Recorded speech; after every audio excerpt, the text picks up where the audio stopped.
What's up guys? This is Sid again. Siyempre, panibagong araw, panibagong experience na naman.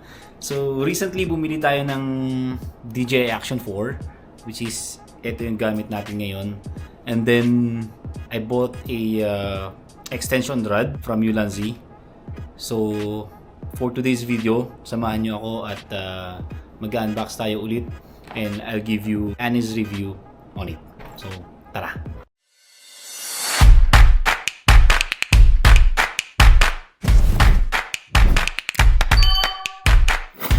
Eto, bumili tayo ng extension rod from Ulanzi. Okay? Ilalagay ko yung link sa description box below. I-check nyo na lang kung saan ko siya nabili at magkano ko siya nabili. Okay?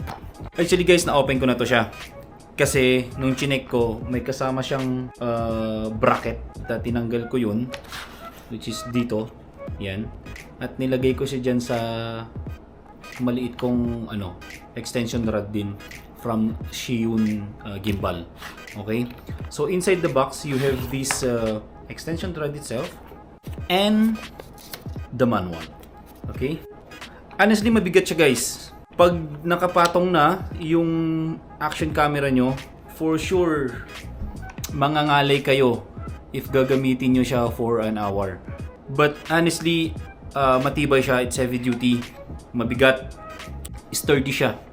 So if you were going to ask me kung kailangan nyo mabumili nito for your Action 4, definitely yes, my dudes. So yan, pag i-connect nyo na yung mounted bracket, yung bracket niya dito, okay, so ma-adjust nyo yan. Pwede nyo siyang tibayan, yan, pwede nyo i-adjust para eto movable siya, yung taas nito. Okay? Yan. So basically hindi niyo siya ma-open pag naka-lock yan kasi meron siya dito may indicator siya dito na it is lock and this way is unlock. So pag i-unlock natin yan, pwede niyo na siyang habaan. Yan. So ganyan.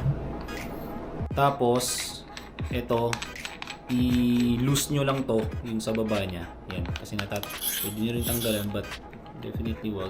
Ganyan lang siya dapat. Yan guys. So ganyan siya. Okay? Pero of course, this is an extension rod. Hahaba pa yan. Yan guys. So yung tangkad niya, as you can see, abot siya hanggang dito ko.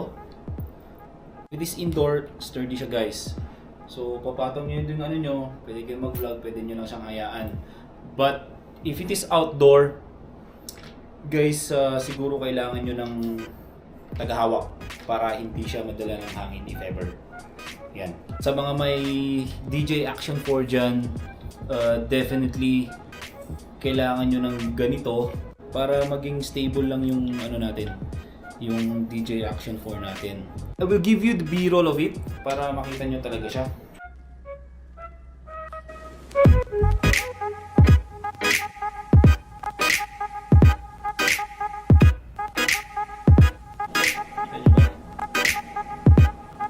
Definitely kailangan nyo bumili nito guys. Okay? And then i-add ko na lang din, bumili rin ako ng SD card. Ito. Ang dati ko kasing gamit na SD card is from my DSLR. Tinanggal ko lang muna siya doon. Based on my research, pagdating sa DJI Action 4, okay, ang kailangan nyo guys is yung V30.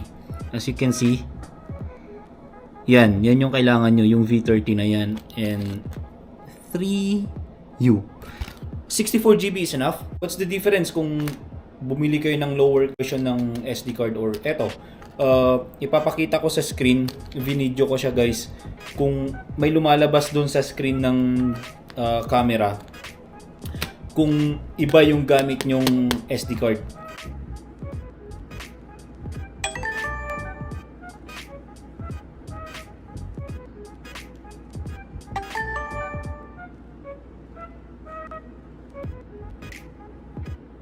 Again guys, sana nabigyan ko kayo ng information at sana sasamahan nyo ako sa mga future content ko using my DJI Action 4. So that's it for today at salamat, thank you and see you soon.